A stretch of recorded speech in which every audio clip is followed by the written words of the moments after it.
So when we're, oh, we're getting a phone call. Can't do that.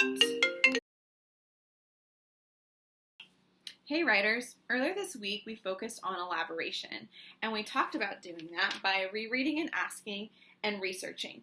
But there's one more important piece that I forgot to mention that you need to start working on if you haven't already done that. I talked about how we can add those back into our new drafts. I talked about that in the lesson, but I just want to be a little bit more clear by making sure that we're using those details that we've researched about people, places, and events and include those details to revise another draft. So I think a lot of you were already doing that based on the work that was given and what I talked about at the end of the lesson. So today we are going to learn another way to elaborate, and that's by including a narrative story. And I'm really excited about this because you've done this style of writing already, but I'm going to show you today how we can insert that into an informational text. So I think we're going to have a lot of fun with this today. So we know from any of the stories that we've read or the stories that we've created that there's three really important parts of those stories. We have to think about the character, the setting, and a problem. So today I want to teach you that when writing a story about history, informational writers first decide whose story will you tell? What is that person's perspective? The second thing informational writers do is they figure out what is the central drama of that story. And third, we think about the major tensions the character is feeling or decisions that he, she, they need to make. So let's dive into that and I'll show you what that looks like. So as you guys know, I am working on a book about the California Gold Rush, and I know there's a lot of you who've chosen this topic as well. So the first thing I need to do when thinking about how I'm going to include a narrative is if I look back, it says I need to decide whose story you will tell. So what is that person's perspective? So as I'm thinking, and I'm going to share my screen and show you as I think aloud, I need to think about, let me get this situated. All right. Remember, I need to think about what is that person's perspective. So I need to decide whose story am I going to tell, okay? So you guys know that I have talked about James Marshall. So I could write a narrative story from his perspective.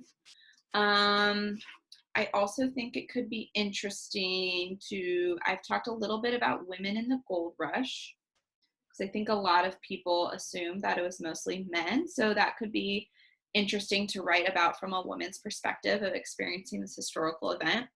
I know that Native Americans were living in California before any of these other people came. So it'd be interesting to think about the perspective that they had during this event.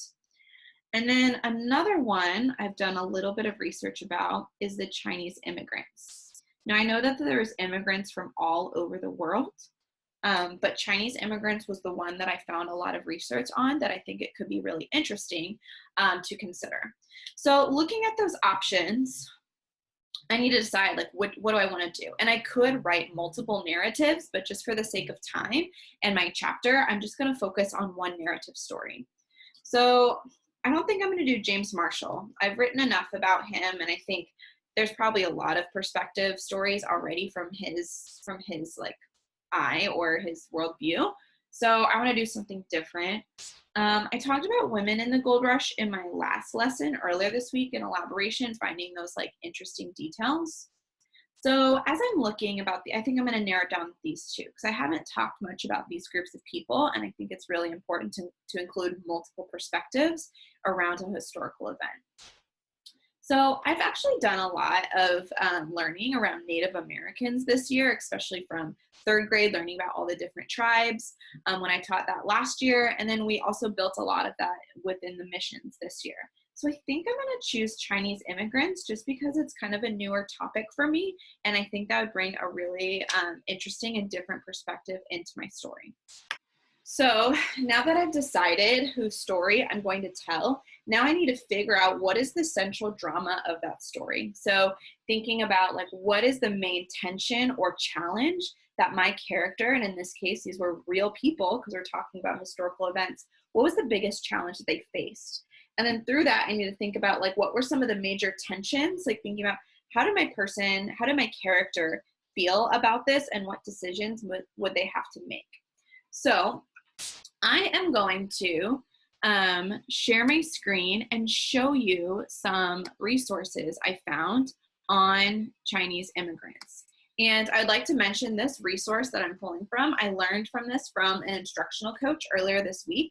So that Epic Reading website that your teacher shared with you several weeks ago, where you could register for an account and read lots of great books online, these books come from that. And I was blown away. I had no idea these were here, but there's a lot of great books on the California Gold Rush on here that are really easy for students to read. And I know there might be some books on the other topics as well, but I've been primarily looking for California Gold Rush since that's what I'm using to teach. So if you're still having trouble finding like easy ways to find details as you research on the internet, I highly, highly, highly recommend Epic Reading because it's perfect for fourth grade students.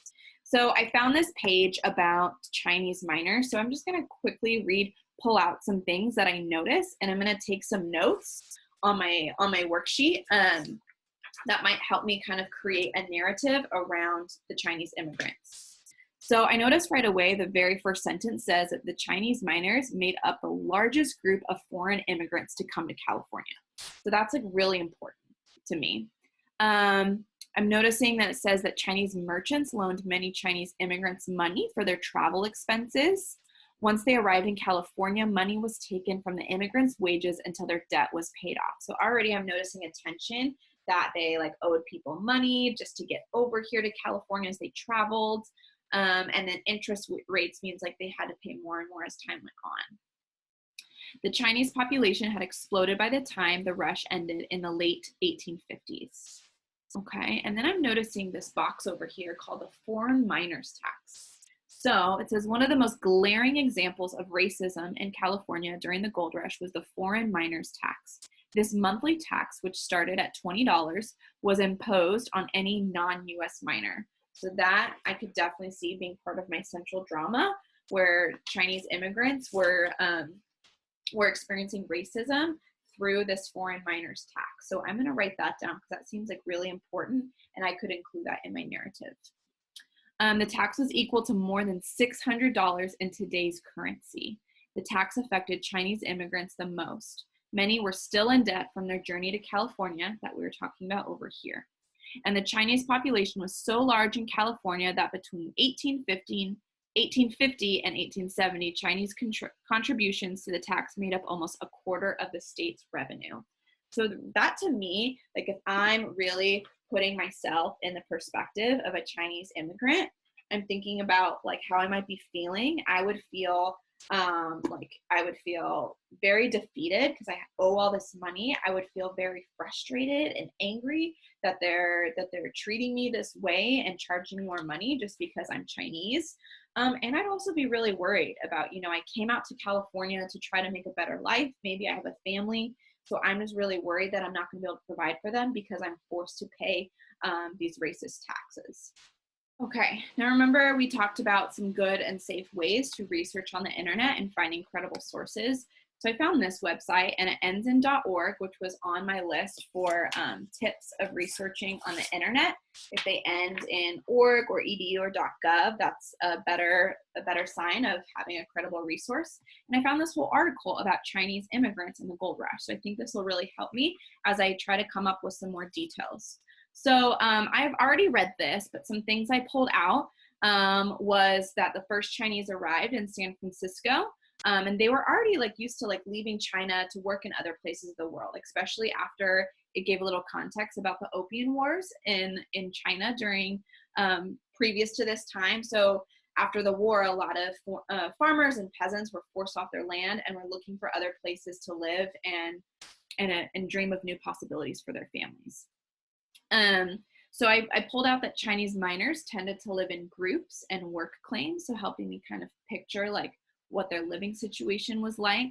I also read something a little bit more about the racism down here, about some quotes from people who were in power during that time. They were also blamed for robberies and murders by other people because a lot of them didn't speak English, and actually talked about ways that they were taken advantage of because of that.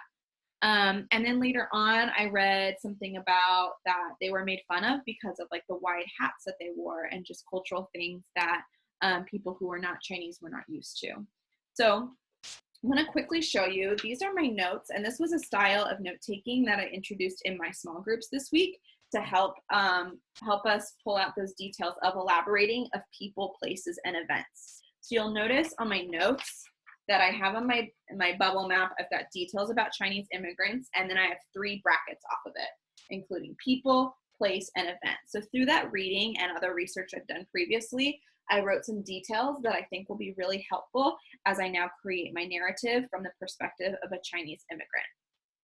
Okay, so looking back at my recipe card and our learning target for today, so I've decided whose story I'm going to tell, and I've kind of figured out the central drama of that story, and I've done a little think aloud about thinking about how my character is feeling and the decisions that I need to make.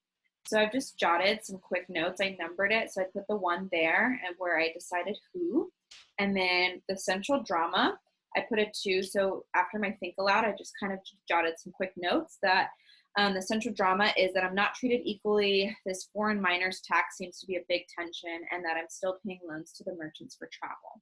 And then if I look back quickly, I jotted some quick feelings and decisions that I may need to make in my narrative story. So I wrote that I feel angry and sad. I feel tired from working in the minefields. I feel worried about my family and my decision, should I stay? Like, should I stay here in California or should I go back home to China?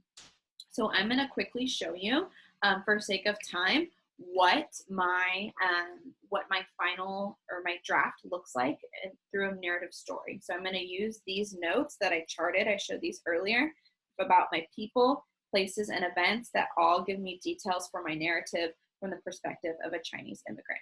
So here is what I came up with. So I titled it May 1852 because that was the time around the foreign miners tax came out, and that was my central drama. Going back to here, my central drama that I'm focusing about, and I'm really digging into the feelings and decisions and tensions that I'm experiencing. May 1852. My wide-brimmed hat is sweaty and splotchy from all the rock and dust that is kicked up in the air all day. Yi and I have been working an abandoned claim for almost a month, and we just heard rumors of a foreign miners tax. That is going to add another $20 to what I am already paying my loans that I borrowed to travel here. Yi, what am I going to do? I say, I don't know if I can go on much longer like this. I'm tired and angry of being treated like a criminal just because of where I come from. Yi responds, Lang, you have to keep trying. Your family back home is counting on you to provide for them. Plus, I can't do this without you. I pause in thought, grateful for his encouragement and friendship, but still feeling defeated and homesick. I came here on a dream of hope, gold, and a life of new possibilities. Taxes, racism, and long days with no gold was not what I had in mind. So included in today's Google Classroom, there are also some student examples of what a narrative looks like in an informational text. And then you'll see outlined in your independent work, I gave you some questions and quick activities to help you get started to think, okay, how do I piece together some notes that I have to make a narrative? So I included a little sketching activity to help you think about all the features. There was definitely some more details that I could have included, like I could have dug into, like sweat dripping down my hat or talking about the environment I was in. So use those questions to prompt you to include those details in your narratives, or check out the student examples I've included in the Google Classroom. So remember that when writing a story about history, informational writers decide whose story you will tell, figure out the central drama of that story, and think about the major tensions about how that character is feeling and what decisions they need to make. All right, we're so close, writers. Next week, we are going to be wrapping up. We're going to be talking about how to include an essay in our writing, and then starting our chapter on history or historical ads and pictures. And then the week after that, we're going to wrap up and finish with editing and publishing. So you guys are so close. You're doing amazing work. So get your supplies and get going and writing. All right, see ya.